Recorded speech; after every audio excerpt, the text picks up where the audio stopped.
we'll take it from the top then. We're going to begin talking with number 2. And this is the This is a quote from the Torah that tells us the source that a person is not allowed to kill themselves. Right? This is where it comes from, and I have it translated here as, surely your blood of your lives will I require, at the hand of every beast will I require it, at the hand of man, even at the hand of every man's brother, will I require the life of man. So here he's telling us not only the law thank you, pertaining to murder, but it's also talking about, I will take your blood from man, meaning from yourself. If you yourself want to kill yourself, you're not allowed to do that. This is in Bereshis, in the ninth parak, that explains to us the fact that a person can't kill themselves under normal circumstances. And then we have a case in Shmuel that seems to argue. Number 3. In Shmuel we have a case, just to explain it first outside, where King Shaul goes to war. King Saul goes to war, and he's captured, and there's a struggle, and he's afraid that they're going to use him and parade him through the cities in order to ridicule the Jews. Right? He's the king. So it says, and it'll tell us here, that he falls on his sword. He tells someone to kill him, he won't do it, so he kills himself. So here King Saul kills himself. So first I give you a quote from the Torah that seems to say that you're not allowed to kill yourself. Now we have a case that is quoted by Shmuel and Navi, which simple translation sounds they didn't do anything wrong. If we look at it,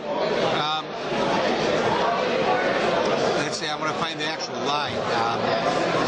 If you look in Gimel, the war became very strong against Shaul.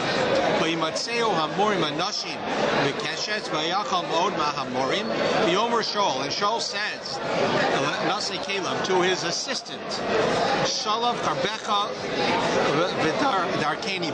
take out your sword and put it through me, kill me. Why?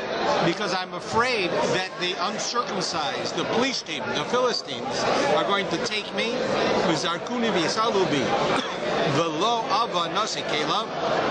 and he says they're going to humiliate me, and they're going to destroy who I am, and take me out in public and humiliate who I am and what I represent.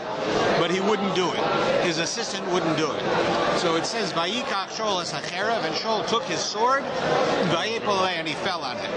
So here we have an actual case where the King Shaul is King Shaul may have made mistakes in his life, but he's a prophet. He's a king. He's a righteous king, and yet he does what apparently seems like murdering himself. So we go on. So the Medrash tells us, from quoting from the Torah, we look at number 4, right, this word, we have this ach, it comes to include one who kills himself. What? When he hesitated, it says that when the Plishtim were about to capture him, he told his armor bearer to kill him, and they hesitated. So now this word ach comes to say that a person is not allowed to kill themselves, quoting back from number 2 in the Torah. That's why you have the word ach in the story of Shaul. It's coming to add to it, right? Now, the Medrash says it's actually coming to exclude. It's saying a person is not allowed to kill themselves except for 2 people, or 2 groups. Shaul was allowed, Saul was allowed, and it says here also the 3, Hananiah, Mishael, and Azariah. I can't hear you. I'm trying. That's why I'm coughing. So these three, right? We know the story. These three were put into a fiery furnace. They allowed themselves to be burnt alive. Right? They basically killed themselves, and Saul killed himself. So the Medrash is saying when the Torah tells you can't kill yourself, it's excluding these two. Now the Medrash doesn't mean that it's excluding these two by name. It means it's excluding these two cases because they're telling us something. There's something about these two cases that are excluded. Excuse me. They're excluded from the law that you can't kill yourself. And what is that? So we'll continue now. We look at number 5. The Gemara tells the story of Rav Chanina ben Tardion. Rav Chanina ben Tardion is one of the 10 murdered Jewish leaders. We read about him on Tisha B'Av and Yom Kippur, and it says that they wrapped a Sefer Torah around him, and they put inside of the Sefer Torah flax, and they lit the Sefer Torah on fire in order that he should burn to death. But they put the flax in there so that it should burn slowly. Right? It was wet flax, and that way when it burnt, he would suffer longer because it wasn't as hot. It wouldn't kill him as quickly. Right? He suffered a much longer time. So it tells us, the more it tells us that he told his students, right? They said to him, take the plishtim out, and you'll die faster. Right? You'll die faster. So here we see I have here. The students told him he should open the Torah and take out the flax, right? And it told him that he should do this, and he would die faster. And he says back, he can't do this. So here we have an example where this rabbi says, excuse me, I'm sorry. He says he's not allowed to kill himself quicker. He's going to die, but he's not allowed to do it quicker. So remember, I had that example before. I said one of the examples that we're going to talk about is a case where a person is going to die. The Germans are going to kill him. They're going to put him in an oven. Can he kill himself rather than allow that to happen, or the suffering? Thank you. So here in this case, Rabbi Chanina ben Tardion says you can't. You can't do it because he himself doesn't do it, right? However,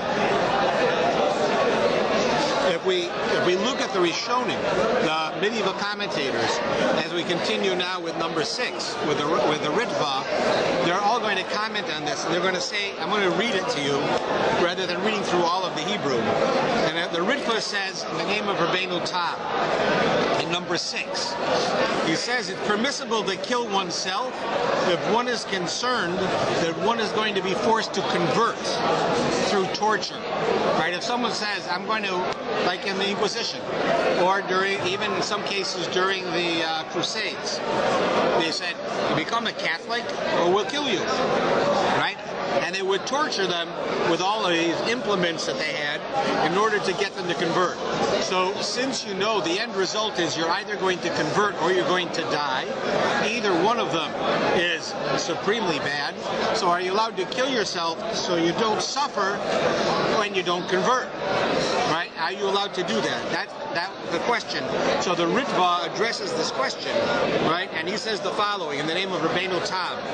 It's permissible to kill oneself if you're convinced that you're going to be forced to convert through torture. And he explains that that's why in the case of Saul, where he falls on his sword, that he was allowed to kill himself. And the Medrash, he says, where I said the word ach, comes to tell you that it excludes the case of Saul. This is why. Because it's telling you it's not Shaul that's excluded. Shaul, it's Saul, it's not excluded. It's anybody who has a reasonable fear that they are going to be tortured with the intent of converting them. That you'll either die or convert. That person is allowed to kill himself, the Ritva says. And he goes on. He then quotes the Bali Tosfos that this is the basis for those who slaughtered their children when faced with the threat they'll be taken away from conversion. Now, the Ritva says this, but a couple years ago, in my Shabbos HaGadol Drasha, I quoted from questions about the Crusades. The Crusades that went into Worms, and these cities were very large Jewish communities. There's diaries left behind by some of the Jews, and you know the story that's in the Machzor. It talks about the rabbi who the cardinal tells him convert, right? And he says, I have to go home and think about it, and they cut off his arms and legs. So this is not a true story. It's been proven it's not a true story. In other words, there was no such person. However, the commentaries tell us that this was created because there were thousands of people who had the same thing happen. And therefore they wrote this in order to convey the message of this happening. My point is not to tell you what I said already 2 years ago, is rather to show you that during the Crusades was a time when the Jews were tortured horribly. The details in these journals will equal the ruthlessness and the gore of the Holocaust with no question. What went on was horrible, horrible things. And they have cases where they were told that the Crusades are going to come to this city next. They're on their way. Like somebody came from the last city and said the Crusaders are coming. So the people asked the rabbi, well, should we kill our children? Because they're going to take our children and convert them. And better they should be dead than taken and converted. Right? So the rabbis told them they were allowed to. They actually killed their children. And in the story that I told that day, it actually turned out in the end that the Crusaders went the other way. And they never came to that city after they killed their children. And the whole city had to repent of what they went through over there. But the fact was they were allowed to do it in order to save their children from torture and conversion. So they're told that they could do it. Rabbi, this is before the Crusades, but the occupation by the Romans of Masada and the surrounding same idea. Religious zealots, were they permitted to commit suicide? If it's true that they committed suicide, then we would understand that they would be permitted based on this. I mean, we haven't come to a conclusion yet, but based on our premise right now with number 6, it would seem that they'd be allowed to. Okay. That's if the Ritva's opinion is accepted. But so far, the Ritva quoting from Rabbeinu Tam seems to tell us that in such a case, one is allowed to do that. Right? And he goes on and he says in the case of Reb Chanina ben Targyon, the rabbi who had the Torah wrapped around him, he was not facing conversion. He was only facing death. Now that's not a small thing, but the Ritva says that's why the story is told that he was not allowed to do it. We see in his case, he tells the students, no, I don't want that I should take it out and die faster. Because it wasn't, in his case, convert or be tortured until you convert. It was, we're going to kill you. So therefore, death at its own end, in and of itself, that, according to the Ritva, is not sufficient grounds to kill oneself. Therefore, the Ritva would be understood in light of physician-assisted suicide, where you have a person, God forbid, who's got Lou Gehrig's disease, and they're at the edge of death, and they can't do anything anymore, and they had already said earlier they wanted someone to help them kill themselves. That would not be allowed, according to this opinion so far. That you couldn't do. But if the person was told, we are going to torture you until you convert, it is therefore seems that the idea of conversion is considered more important than death. That's what it seems like, yes. But can a Jew ever actually convert? You can't. A Jew is always a Jew, but a Jew can practice idol worship. He can practice other religions, right? But he's always a Jew. But if you go and they say, put a gun to your head and say convert or die, and you convert, right? You might be excused from punishment, but it's not allowed, right? It's better a person. It's one of the 3 cardinal sins, and it's better to die than to convert. So here it's telling you, it's even better to kill yourself than convert. That's the point, right? Better to even kill yourself than convert, but not kill yourself rather than suffer and die. To suffer and die so far does not seem to be sufficient to be able to do that, as we see in number 6. Now let's go on. So, Rabbi, Yeah. in the case of a hospital situation, not with ALS or Lou Gehrig's, but a DNR, is it right or wrong for a person to sign the papers for a DNR for someone else? A DNR, I mean, it's too early to answer it, but it's not simple. Okay? Let's look at number 7. Number 7 is Tosfos, and they're going to talk about a different story. There's a story that talks about the Romans, after the destruction of the Second Temple, captured a bunch of Jewish children. It says a couple hundred boys and a couple hundred girls, and they put them on a ship to take them from Israel to Rome, and they were going to use them for prostitution. That was the purpose, both the boys and the girls. So when the kids, these children, became aware of what was going to happen to them, right? It says the girls immediately jumped into the ocean and killed themselves. The boys hesitated and then jumped into the ocean also. So here they killed themselves, but not for conversion. They killed themselves to not be involved in inappropriate acts of intimacy, right? To be denigrated and be used as prostitutes. So one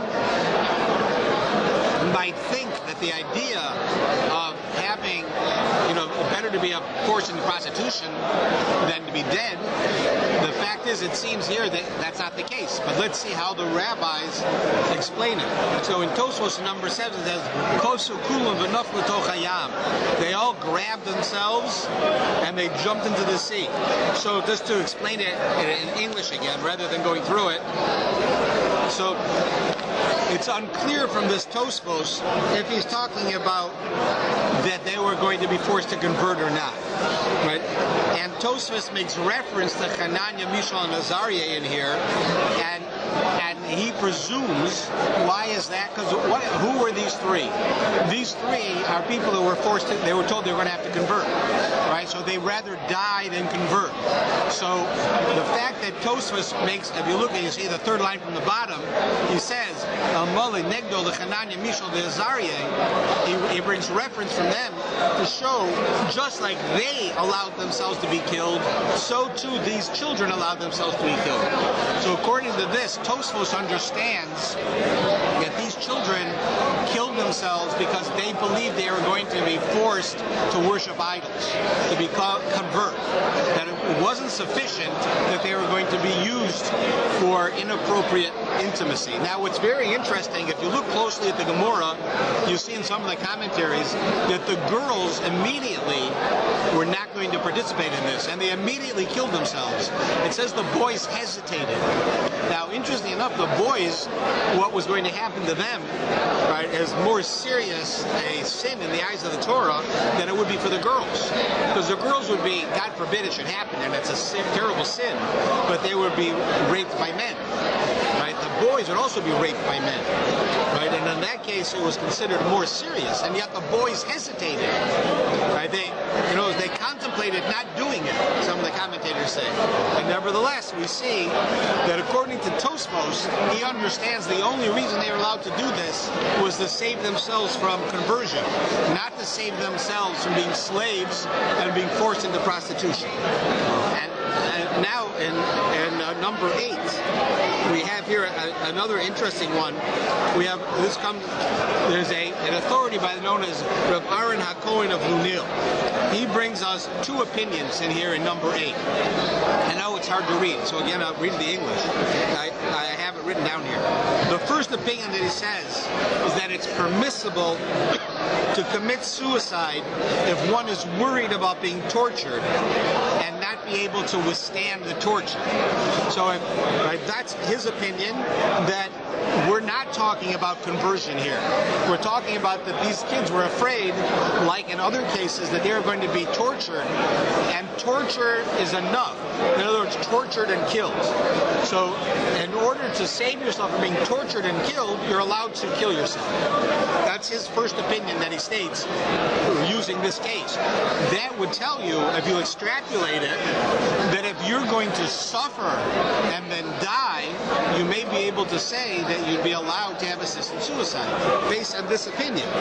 Right? Now, this is not an accepted opinion, but it's one of the two that he expresses, because he understands that this case has nothing to do with conversion. It only has to do with torture. Right? That's his explanation. Number two, he tells us the following, he's telling us that they're wrong, that they shouldn't have jumped into the ocean, that it wasn't permissible, and that not only they're wrong, but King Saul was also wrong, it says. And how does he say that? Before we quoted a medrash that said that in the pasuk it uses the word ach, right? Ach is usually a superfluous expression, but it adds strength to a statement. It tells you, strong. This is a strong idea.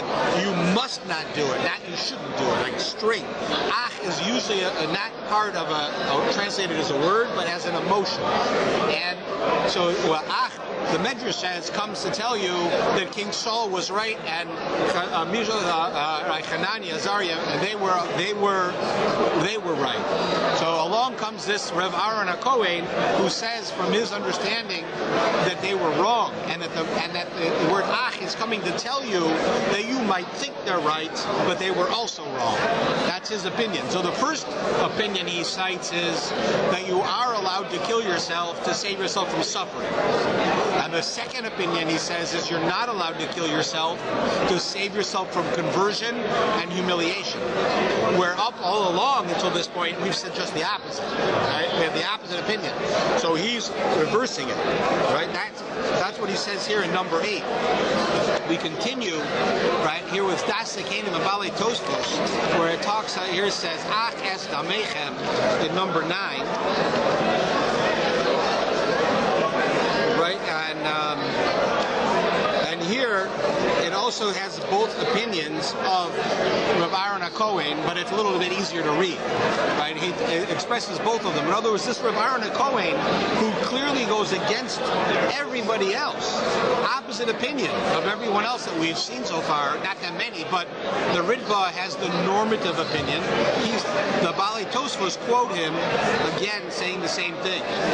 Now when we update it, we look now in the Yam Shel Shlomo, written by Rav Shlomo Luria, much later, and he says that it is absolutely forbidden to commit suicide out of concern that you're going to be tortured and forced to convert. Why could King Saul kill himself? Why was he allowed to? Because clearly he seems to have been in that case. There's a source there if you want, my sheet. So he says here that King Saul was allowed to do it because he was concerned that the police team would capture him and the Jews would become despondent. They would say they have no hope. The king has been captured, right? It's like in chess. You got the king. What are we going to do now? We have no leader. And then the police team would wipe everybody out. So King Saul, he says, was allowed to kill himself to save others. Now, this is a new idea. But this new idea you find in the Gemara, where the non-Jews come to a city and they say, send out so-and-so, right, or we'll kill you all, right? Or they'll say, send out someone, anyone, or we'll kill you all. So are you allowed to do either one? So the Gemara talks about this concept of I'm going to choose to go out and they'll kill me, God forbid, so everyone else should live. Or update it, I'm an Israeli soldier soldier and a Palestinian throw a hand grenade, and if I jump on the hand grenade, I will die, but everyone else will live because it'll explode within me. But if I don't, everyone here could die. So am I allowed to jump on the hand grenade to kill myself and to save them? But I am killing myself earlier than I would have died otherwise, even though it's a few seconds, right? So according to this opinion here, right, of Rav Shlomo Luria, the Marshal, he would say, yes, you are allowed to. In such a case, thank you. What? I didn't hear you. Yeah, it's happened. I had a friend whose older brother in Vietnam did that. He was in Vietnam, and a hand grenade fell into the group, and he jumped on it and blew up, and everybody else was saved. He was killed. So are you allowed to do that? So according to this, it seems you are. He's saying that's why King Saul was allowed to kill himself. Not because he was going to be tortured and converted, but because more people would die if he allowed them to capture him. By him killing himself, less people would die. So he killed himself to save lives. So according to this opinion, that he's allowed to do. And that's what the Medrash is excluding from killing oneself. It's saying that case is allowed. Right? That's how we understand it. Right. You can kill yourself to save others. That's what number 10 tells us. When we go on, we get down to Rabbi Shaul Berlin. Now, this is a very interesting one. I was amazed that I found this one here, number 11, the Besamim Rosh. I was amazed that I found anybody quoting it. Because if you know the history of him, of number 11, you know that this Rabbi Shaul Berlin was proven to be fake. He wrote a book which he claimed was written by the Rush, by a Rishon, by a medieval commentator. He wrote it hundreds of years later himself, and he claimed that he found this book, and not that he wrote it. And it has all different opinions that he says in it. And he was found that it was fake. Now, this is not the only time this happened, by the way. I remember when I was in yeshiva, we used to have a library in the basement of one of the buildings that you had to have permission to go in, because they had all kinds of weird things in it.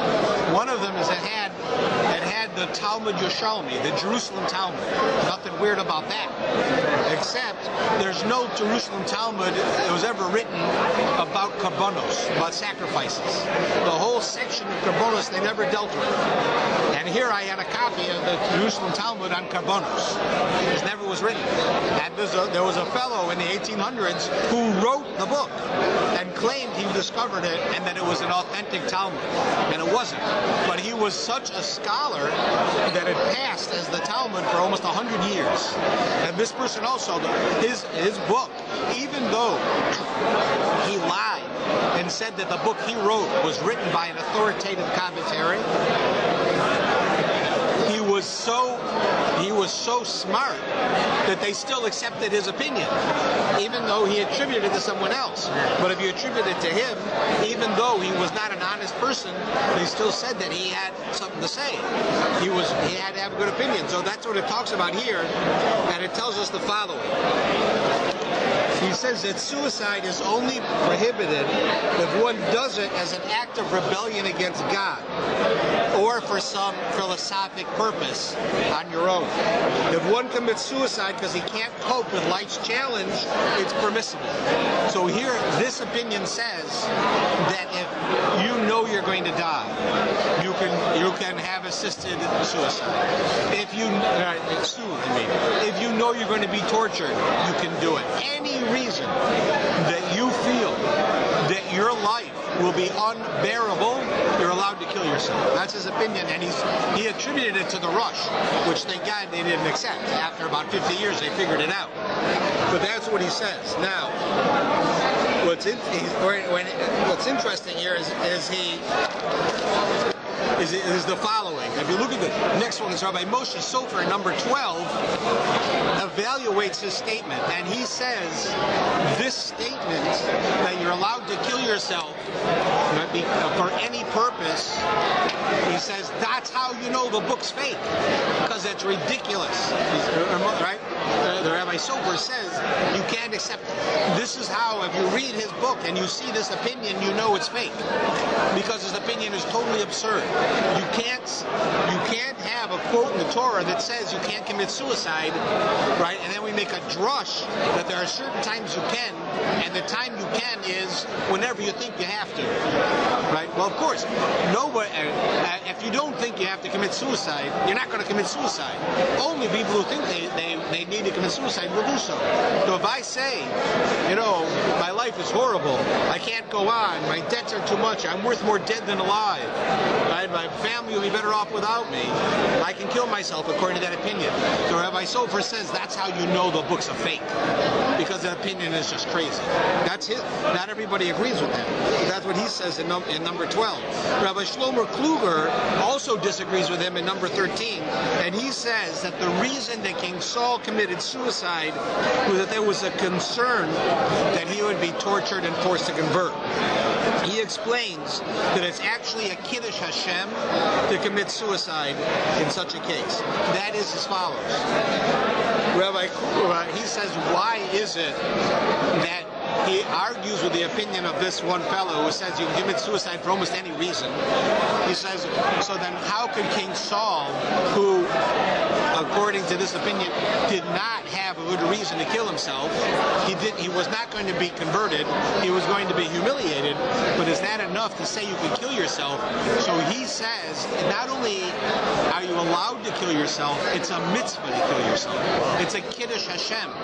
It's sanctifying the name of God, that if somebody is going to use you as a tool to kill other Jews and to disgrace other Jews and therefore to lower their feelings and cause them to be killed, it's a mitzvah for you to do it. Therefore, according to Rabbi Kluger's opinion, when the fellow jumps on the hand grenade, he's doing a mitzvah.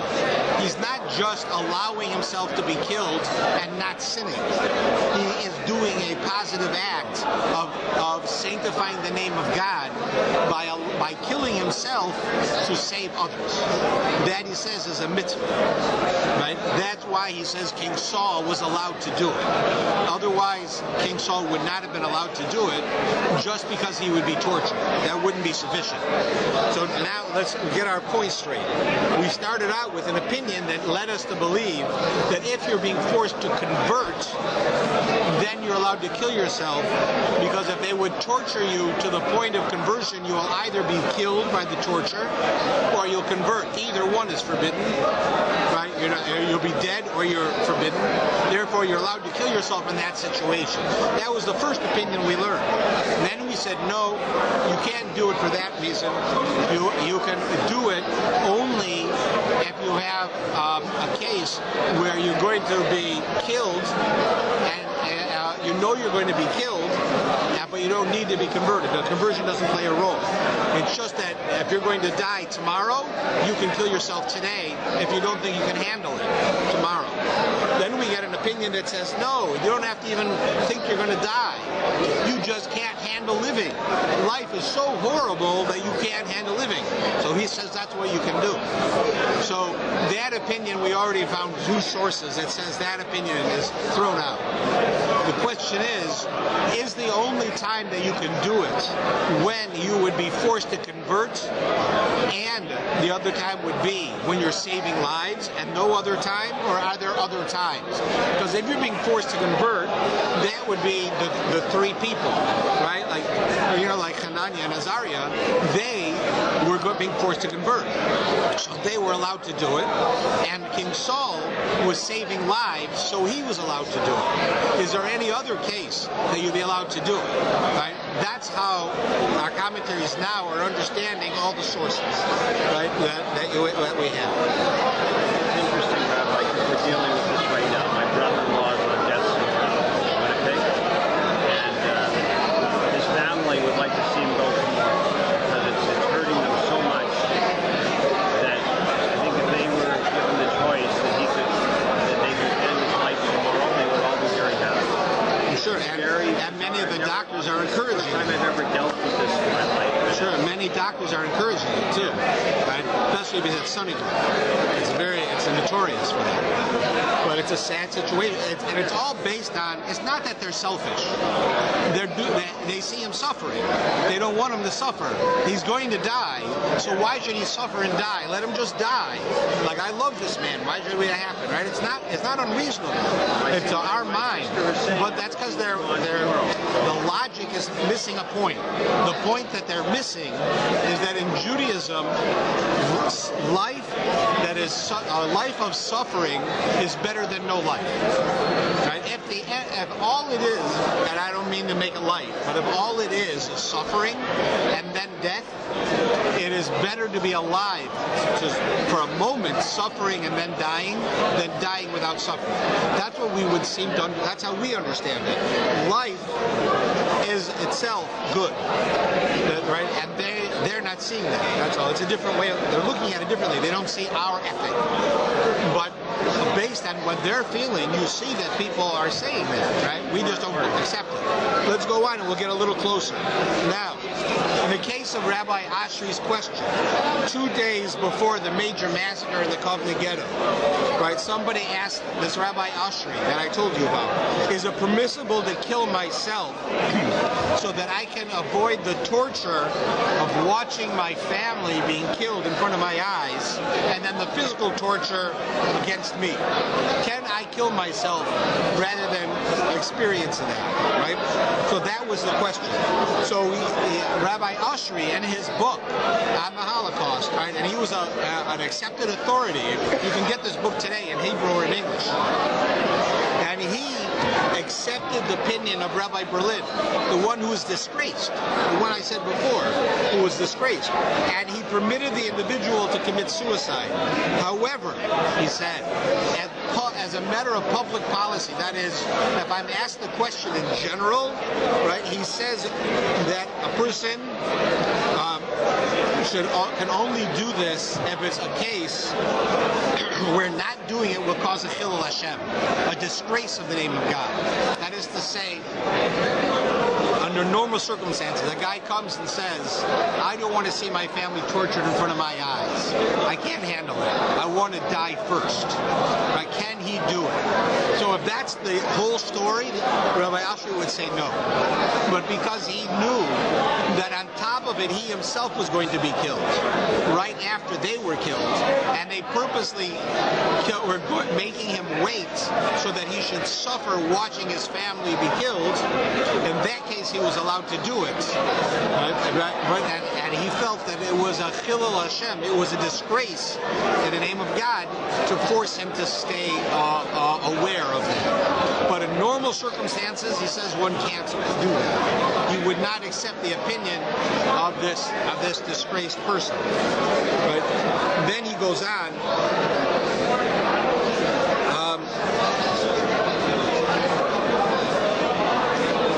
So that Rabbi Ashri then says in other cases that the cases that he allows suicide, according to him. Right? And we have right here, it's in number 14 is the question I'm referring to. And here he explains that in normal circumstances, a person can only kill themselves under the following circumstances. This is his dealing with the Holocaust. Number one, if your death will save lives, you'll be allowed to. So if they come and say, we're going to kill every Jew here if you don't send one out, and you choose to be the guy who goes out, that would be not only allowed, to be a mitzvah, he would say. You'd be allowed, not that you have to do it. See, the mitzvah of Kiddush Hashem is not a required mitzvah. If you do it, you fulfill it. But if you don't do it, you don't break it. So for instance, you're not supposed to, it says, you're not supposed to have certain types of acts of intimacy. And if someone comes to you and says, either do this or I'll kill you, right? Do this act of intimacy or I'll kill you, better you should die than to do it. That's normal circumstance, right? Or I'll give you another, kill this person or I'll kill you, right? Better you should die than kill that person. That's normal circumstances, right? However, right? What happens if you do it? What happens if you actually do the illicit, intimate act, or you convert? What happens to you? What happened? You're being forced, and you should kill yourself rather than do it. What's the answer? The answer is that if you don't kill yourself, or don't allow yourself to be killed, and actually do the act, you're not held accountable for not doing the Kiddush Hashem, for not sanctifying the name of God. If you do it, you're given the reward of doing the mitzvah of Kiddush Hashem. But if you break it, you are not breaking the law of Kiddush Hashem. That's how he looks at it. That's how Rabbi Asher understood it. So therefore, if somebody comes and they say, I'm going to kill you all if you don't if one person doesn't come out, and I say I'm going to be the one to go out, I fulfill the mitzvah. Let's say I'm not going to do it. I don't care how many people want me to go. We're going to draw straws. I get the short straw. I'm still not going, right? I don't care. I'm not going to do it. God will save us, right? So I didn't break the rule. I didn't break Kiddush Hashem, right? But if I go, I fulfill it. That's how we understood it. So in the case, right, the cases in the Holocaust, that's how we understood it. The same thing would be with the Israeli army. If a person jumps on the hand grenade, he fulfills the mitzvah of Kiddush Hashem, of sanctifying the name of God, because he saves the lives of everyone else. What if he has the opportunity and he doesn't do it? He runs away and it blows up and it kills half of the people, but he's injured and he's okay in the end. So he could have killed himself and saved everyone else, so he's not held accountable for that. If he does it, he's rewarded, but if he doesn't do it, he's not punished. That's how it's understood. So if he's killing himself because he knows he's going to give up sensitive intelligence information which could kill other people, and he'd be allowed to. And it has to be as close to an objective decision as you could make, right? You can't do it's probably, so to speak, easy to make a subjective decision because it's so much emotions, right? You can imagine the emotions that someone's going through at this time. Either way, the Gemara talks about a case where the non-Jews come and they say, I want this guy, and this guy, or we'll kill you all. Can you send them out? And now they come and say, we want 3 guys, or we'll kill you all. Can you send them out? So one of those cases you can and one you can't. You know which one? Sending out 3 guys. Well, you'd think that it would be just the 3 guys you couldn't do, right? Because they're asking for these guys by name, right? The answer's the other way. Because those 3 guys, if they did something wrong, if they broke the law, then you can send them out, right? But if they didn't break the law and they're just being targeted, you can't. If they say 3 people have to die, right? So then 3 people can be chosen through the group and go out and save everyone else. They do a Kiddush Hashem. But if they're called by name, then they can't. Now, where they can is if, let's say, those guys were breaking the law, right? And the government comes and says, the punishment is death, right? We're going to kill them. That's it. The punishment is death, right? In that case, you're allowed to send them out because they broke the law. This case, not to this severe a case, but this was a case that Rabbi Moshe Feinstein had in a similar way. He was asked a question. He had an Orthodox Jew who was an auditor for the American Revenue Agency, right, the IRS. And he was auditing and he found another Jew who was stealing. In other words, he was lying, and he was going to fine him a lot of money, right? But he realizes if I turn him in, then I'm what they call a moser. I'm turning in a Jew to the government. He's going to get punished. That's a very serious thing. You don't want to do that. So he went to Moshe Feinstein and said, what do I do? And Moshe Feinstein says, you turn him in because he's breaking the law. He has an obligation to keep the law. You have an obligation to do your job. If the government would say to you, we want 2 Jews to be fined by the IRS every week, 2 Jews, right? they don't do anything wrong. We just want to target Jews. So then you wouldn't be allowed to turn him in, right? If they didn't do anything wrong. But if he does something wrong, you're required. I had this actually happen to me when I was working for the UJA. So my job was to evaluate budgets of organizations, and after the budgets were evaluated, we would submit it for financial support from the federation. Right. So let's say I have a school, and I'm asking the federation for $100,000 towards tuitions in my school. So I submit a budget that shows I have a $100,000 deficit. If you give me the $100,000, I have a balanced budget, and I can give out the scholarships. If you don't, I won't have a balanced budget. So they turn in the proposal with their budget, and they're clearly lying. They made up all the numbers in order so they should exactly have a deficit to the amount that they're asking, when anyone who knows them realizes they don't budget at all. They just run on a deficit. They have no idea how much money they have. They just don't do it. They made up the budget. So I'm reading this budget, and it's making no sense, because I'm reading it and I'm seeing their tuitions are off, their payments are off, the gas and electric prices are off, everything's off. So what do I do? So I called up the head of my yeshiva where I used to learn, and I asked him. It was Rabbi Weinberg. I said, what do I do? I turned this place in. It's the only Torah institution in the city, the Torah school in the city. If I turn them in, they're going to get closed down. They won't have the money to operate. They need this money to operate.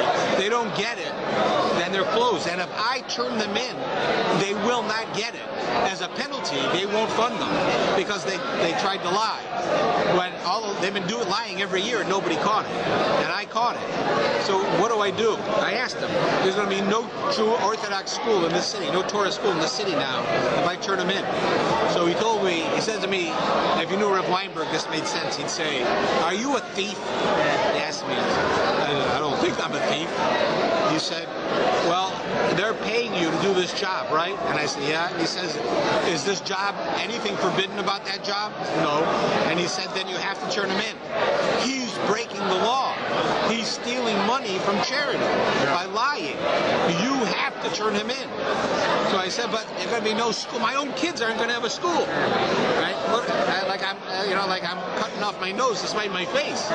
What do I do? And he says, well, you can sit down with him and make a new budget if you want. Make a real budget and hope that it comes out close to what he's asking for, because otherwise you're going to have a problem. And I said, well, all right, I'll see what I can do. Now, I had like 10 days before the deadline. So I went to the guy and I told him, look, this is the case. So he didn't believe me. He didn't think I caught him. And he told me, no, it's not true, blah, blah, blah, blah. And I told him, look, you can say I'm lying. I said, but I'm going to tell them that you're not being honest. And you can't prove this differently. You don't have records. And you can't have a budget if you don't have records. So you either let me come and help you create this budget, or you're going to be closed. So he let me, and I did the best I could, and they were nice enough to give us extra time so we could do it. So they were able to let, and his deficit was pretty close to what he wanted, even though it was a greater. He wanted like 100,000. His deficit was probably $250,000, but he could operate with 100,000. The cash flow would work. That's what happened. So it's the same kind of idea, right? Because if they come to you and say, send out those 3 guys, if they did something wrong, then you can send them out. Because they're endangering the lives of every Jew in the city by them doing what they did. Just like that guy endangered the school. And all the kids would have no education because he's lying. So too, like these fellows, by doing whatever they did wrong, the non-Jews are going to kill everybody because of them. You can send them out because they caused it by doing something wrong. So now in our case, where you have, they come and they say we want 3 people, but no one did anything wrong, so you could choose to be one of those 3, and you're doing a mitzvah, right? Therefore, you are choosing to kill yourself, to be killed, in order to save others.